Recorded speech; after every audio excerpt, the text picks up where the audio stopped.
So then, if you awaken from this illusion,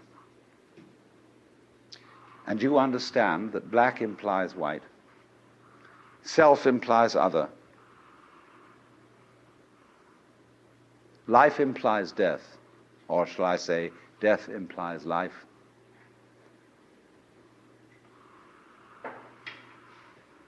you can feel yourself not as a stranger in the world, not as something here on probation, not as something that has arrived here by fluke, but you can begin to feel your own existence as absolutely fundamental.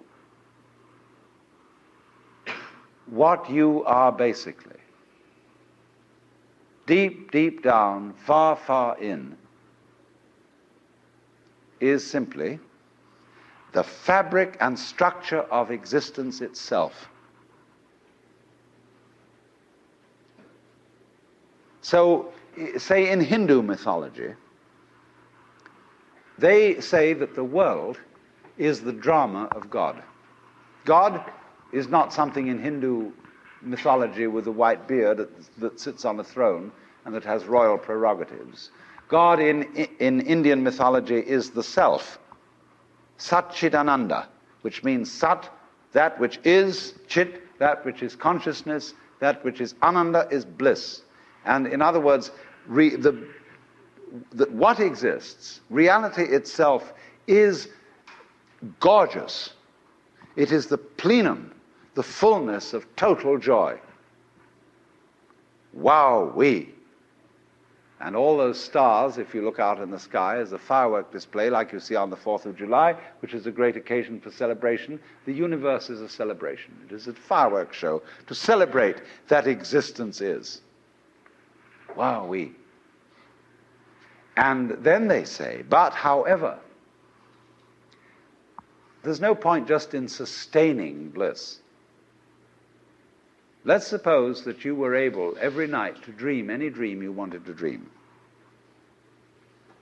And that you could, for example, have the power within one night to dream 75 years of time, or any length of time you wanted to have.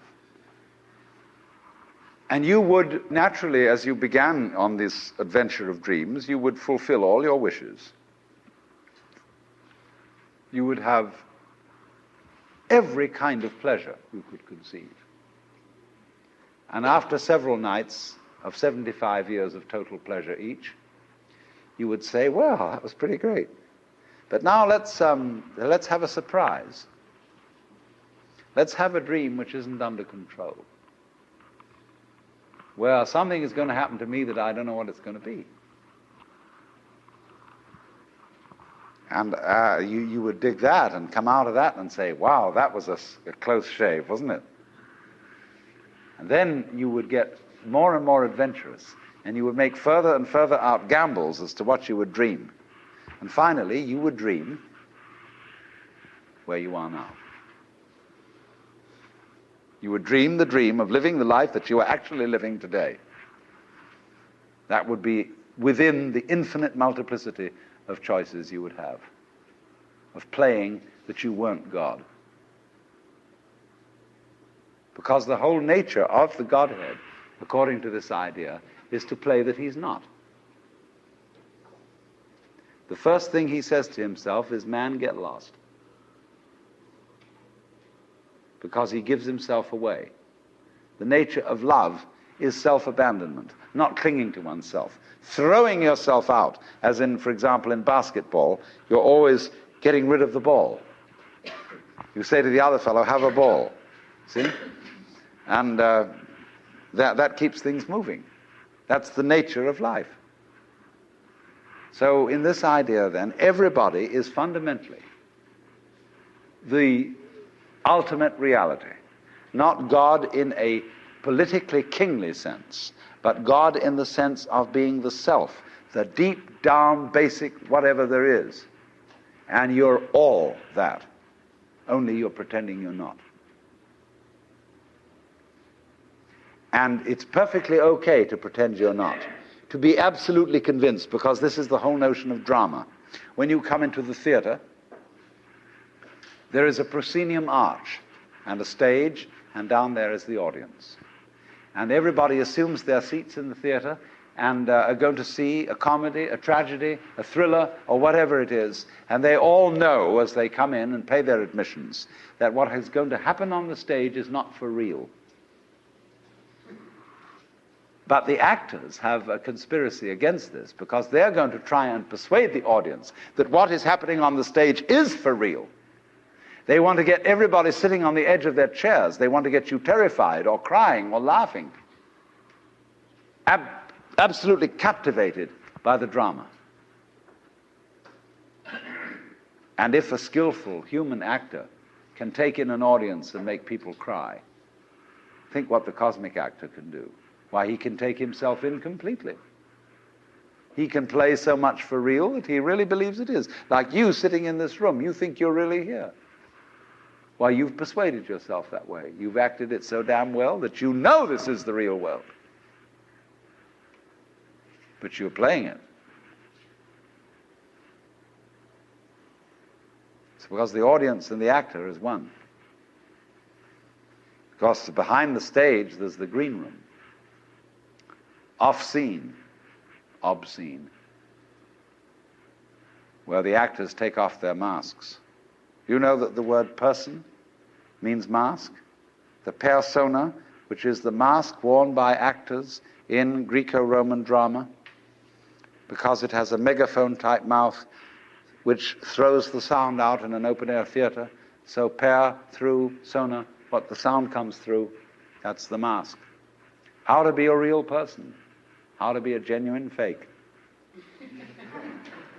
A mask. So the dramatis personae at the beginning of a play is the list of masks that the actors will wear. And so in the course of forgetting that this life is a drama, the word for the role, the word for the mask, has come to mean who you are genuinely. The person. The proper person. Incidentally, the word parson is derived from the word person. Person of the village. Person around town, the parson. Funny. So anyway then, this is a drama. I'm not trying to sell you on this idea in the sense of converting you to it. I want you to play with it. I want you to think of its possibilities. I'm not trying to prove it.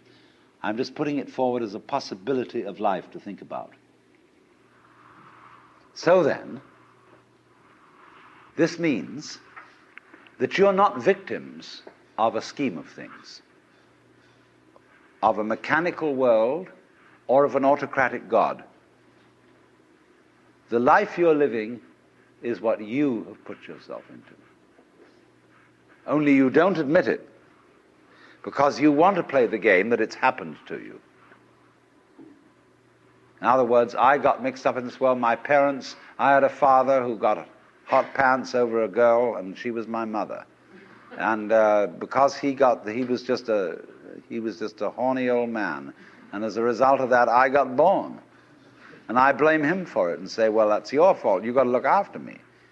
And he says, I don't see why I should look after you. You're just a result. But let's suppose we admit that I really wanted to get born, and that I was the ugly gleam in my father's eye when he approached my mother. That was me. I was desire. And I deliberately got involved in this thing. Look at it that way instead. And that even if I got myself into an awful mess, and I got born with syphilis and the Great Siberian Itch and tuberculosis and in a Nazi concentration camp, nevertheless, this was a game which was a very far-out play. It was a kind of cosmic masochism. But I did it. Isn't that an optimal game rule for life? Because if you play life on the supposition that you're a helpless little puppet that got involved, or if you play it on the supposition that it's a frightful, serious risk and that we really ought to do something about it and so on, it's a drag. There's no point in going on living unless we make the assumption that the situation of life is optimal. That really and truly we are all in a state of total bliss and delight. But we are going to pretend we aren't just for kicks. You play non-bliss in order to be able to experience bliss. And you can go as far out as non-bliss as you want to go. And when you wake up, it'll be great. You know, you can slam yourself on the head with a hammer because it's so nice when you stop. And it makes you realize, you see, how great things are when you forget that that's the way it is. And that's just like black and white. You don't know black unless you know white. You don't know white unless you know black. This is simply fundamental.